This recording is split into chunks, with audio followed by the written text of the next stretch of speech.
Hello viewers, আসসালামু আলাইকুম। Welcome back to my channel. সবাই কেমন আছেন? তৈরি করে ফেললাম আরেকটি মজাদার ইফতার রেসিপি। চলুন কথা না বাড়িয়ে দেখা যাক ভিডিওতে।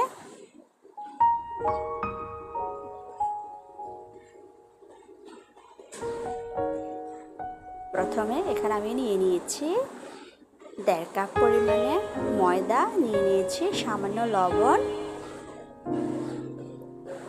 এবার দিয়ে দিচ্ছি একটু সাদা তেল।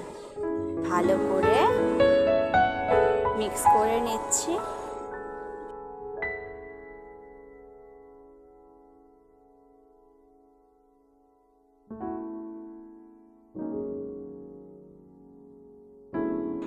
আমি ডোটা সামান্য পানি দিয়ে করে নিচ্ছি, একটু একটু করে দিচ্ছি, একসাথে পানি দিচ্ছি না।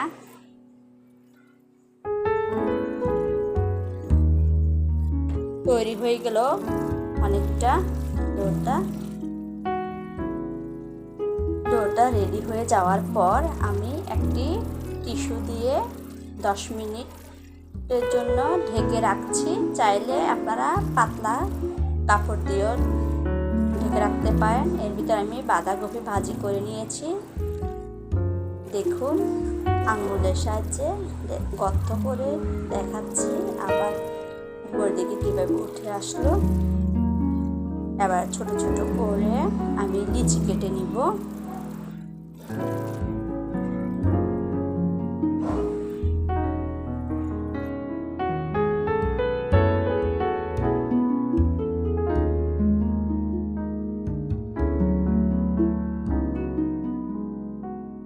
এভাবে করে আমি সবগুলি লিচি কেটে নিয়েছি।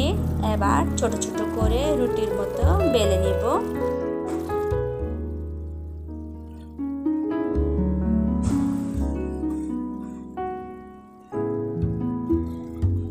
বাচ্চারা ভাজি খুব একটা খেতে চায় না, বিশেষ করে সবজি ভাজি বা যে কোনো ধরনের ভাজি খেতে চায় না। তাই যদি এভাবে করে বানিয়ে ওদেরকে খাওয়ানো হয় তাহলে ওরা চেটেপুটে খাবে।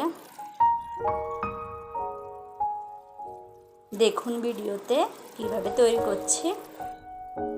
এগুলি বাঁধাকপি আমি সুন্দর করে ভেজে নিয়েছি। শেপটা আমি রোলের মতো করে নিচ্ছি।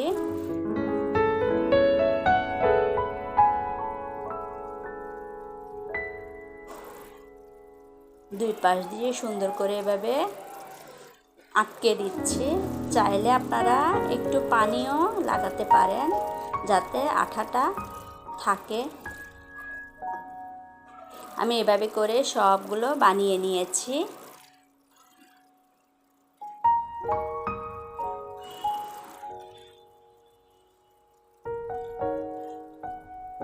তারপর ডিমগুলো ফেটিয়ে নিয়েছি, একটু বিস্কুটের গুঁড়ো ছিল ওগুলো নিয়েছি। পরে এগুলো আবার আমার কাছে ভালো লাগছিল না, তাই আমি স্কিপ করেছিলাম। এখানে গোলমরিচ, সামান্য লবণ ও কালো জিরা ছিটিয়ে দিয়েছিলাম। তারপর শুকনো কড়াইতে অনেকগুলো তেল দিয়ে দিয়েছি। তেল গরম হতে হতে আমি এটি রেডি করে নিচ্ছি। তেল গরম হয়ে গেল, তারপরে পাশ ও পাশ করে উল্টে পাল্টে আমি রেডি করছি এগুলি। আপনারা খেয়াল করেছেন হয়তো বিস্কুটের গুঁড়ো কিন্তু আমি পরে আর ব্যবহার করিনি, আমার ভালো লাগছিল না, তাই আমি স্কিপ করে দিয়েছি। আপনারা চাইলে তা ডিমের পরে বিস্কুটের গুঁড়োগুলো ব্যবহার করতে পারেন।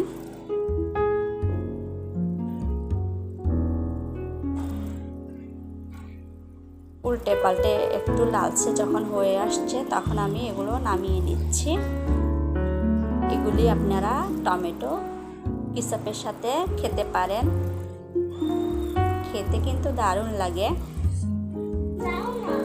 ভিডিও ভালো লাগলে লাইক, কমেন্ট, শেয়ার করুন, সাথে চ্যানেলটিকে সাবস্ক্রাইব করুন।